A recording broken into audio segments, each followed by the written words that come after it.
Sisi kama shirika la wakala wa meli Tanzania tunatambua umuhimu wa PPRA kama wadhibiti katika manunuzi ya ununuzi wa umma, na leo wametualika sisi hapa kuja kupokea tuzo.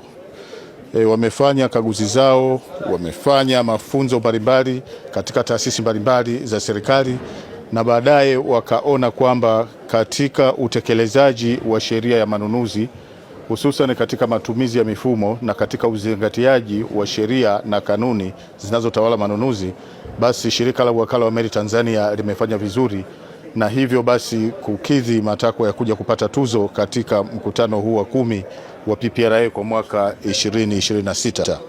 Sisi kama shirika la wakala wa meli Tanzania tunashukuru kwa utaratibu huu wa wenzetu wa PPRA kwamba wanadhibiti, lakini wanapopata nafasi pia wanatoa na zawadi.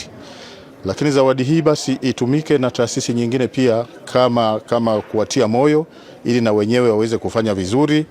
Lengo hasa kubwa ni kupunguza gharama kwa upande wa serikali kwa bajeti zinazotengwa na kila taasisi katika kugharamia manunuzi, lakini pia kuongeza uwazi, uwajibikaji na ufanisi.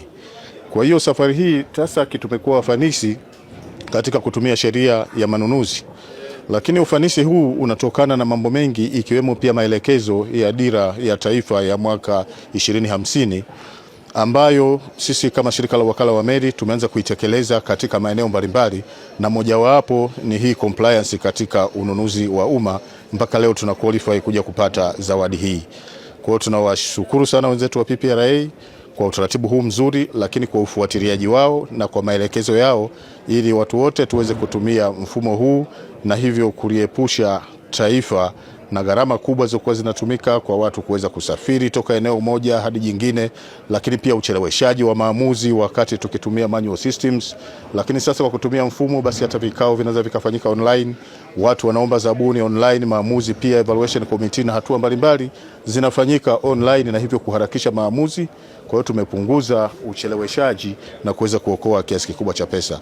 Lakini kikubwa zaidi ni kwamba shirika la wakala wa meli limejitahidi kuweza kucomply, yani kuendana na viwango vilivyowekwa na wenzetu wa PPRA, na hivyo kuweza kutumia bajeti yake kwa mujibu wa mpango wa manunuzi wa mwaka.